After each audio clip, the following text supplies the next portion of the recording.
Welcome back to ShopDog-Garage. It's another 67 Camaro video. Don't know exactly what I'm going to accomplish today, but I do know that I left myself the task yesterday of determining the plane these should be in, and I think that's not an unreasonable place for me to start. I think to make this more fair, though, I'm going to put the fender that I'm going to use as a comparison also on one of these stands, just so that I'm looking at the same angles. So I got to decide, well, obviously it's going to be the driver's side, so let's get this one off of here, get this in place, and work side to side. Okay, with that sitting over there nice and safe, we've got these guys sitting up, and I think the first thing I'm going to do is go ahead and get this lined up a little better, you know, to make sure it actually fits the valance or valance, and make sure that these angles are in the ballpark. So this is the original stuff here. You know, you can see the original RS fender that's had a million badges added over the years. So, you know, that is, I mean, you can see there's reasons why we're not using this fender. But let's find out what's going on here, and then I'll take this piece, put it on here, and see what it looks like. Okay, I've got that lined up about as good as I can, and you'll see from that bolt hole we're at that plane, but from this bolt hole we're at this plane, which tells me, especially when you see these gaps here, that accuracy doesn't need to be there, or it's because of how the bolts can even go in. But the important thing is this corner right here did line up. So the other thing, of course, is over the years something happened here. This isn't the first thing I've worked on in this car that's had some questionable clearance. See, this is what it should look like, but this is on the side where they put a RS, or what did they do here? Yeah, this one's a real RS fender. This was not an RS car, so that valance probably didn't fit well, or the lower didn't fit well, so they torched out those holes. Either which way, it's hard to know what happened over that many years. Remembering that we pulled a good-sized dent out of here and some damage here before we realized that there was no way we were ever getting this body line to look nice again. And going down this learning path here, in retrospect, probably should have left the windows alone and drove this ugly red car. Remember that we knew this profile wasn't going to fit. We know that the aftermarket one is not the same, but the important thing is we've got it pretty in line, and look at that. Here, let me see. That point is the same. So at least this part is the same, which tells me that yes, we are going to be drilling those, probably cutting and flattening and then re-welding, because I don't know that I'll be able to move that enough. I'll try, but that's a lot of metal to move. That whole line is in the wrong spot. Alright, so I've taken the Whizzy wheel and cleaned off most of that black stuff here, and center punched and even did a slight pre-drill. So this is that weird bit. You see, it's got a little spring-loaded portion to it, and we're just going to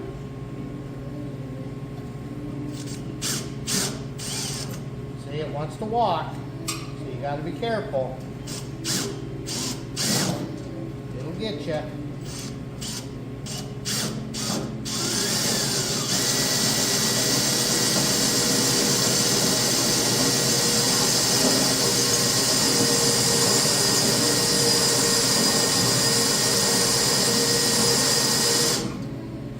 See what it's doing is, and I'm going pretty slow, but it's slowly eating around that outside. It'll leave a little plug on there to be ground, but that's fine. So just got to do that to this one, finish this one.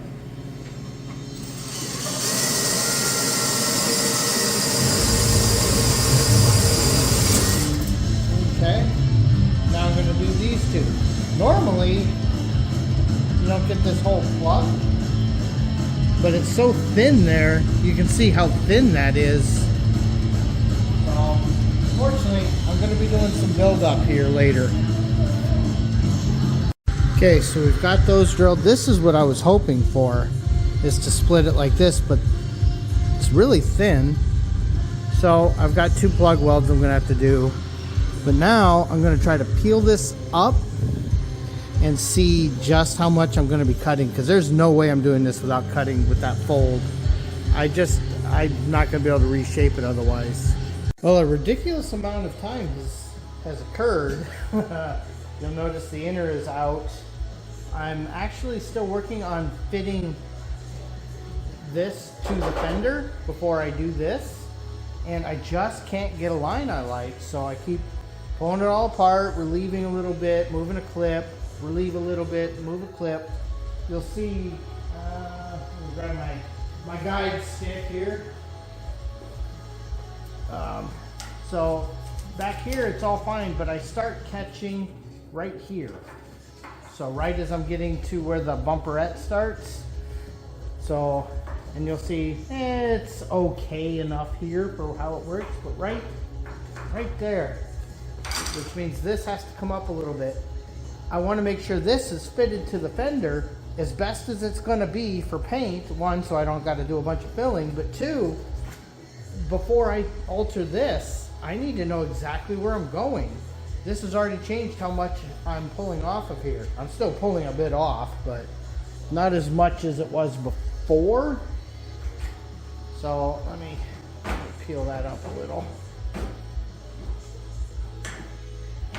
Okay, so with that peeled up, hopefully you guys can see, now that that's out of plane, that this bracket here, the RS bracket, it's not too far off. It's probably within adjustment zone. I've just got to fold that over. But before I commit, I really want to make sure that this is where it's going to be. There's no point in doing this twice. So that's why the shims and everything, because it's a lot easier to see this without the bracket there. The problem with the bumper bracket being here is that it's kind of in my way and it would be really hard. So I found shim heights are the same thickness. So as far as the metal is concerned, it's the same thing. Okay, I'd be lying if I said that this wasn't a lot of work, but look at that. We're almost there. I've got a little bow here. Unfortunately, with the way this is shaped, I don't know how to get that out. I think I actually have to knock the fender out to meet this, because now this is where it's supposed to be. Now obviously that isn't, but this is. So I either got to build that up with filler, which I don't want to do, or I think I can put a soft block out here and just kind of wedge against this and tap it a few times. We'll see if that's even an approach. I'll loosen that, obviously. If that looks like it'll work, we'll do it. If not, I'll think on it. That worked about as much as I think it's gonna. I think we're in tolerance range now. So yeah, I'm feeling a little better about that. Didn't knock it out much, but it did. I do have one ding, but there was always going to be at least one right here. I got a little overzealous. So, but there's going to be filler here anyway, so that's gonna cover that. But now, look how close to plane these guys are now. So this bracket I'm happy with.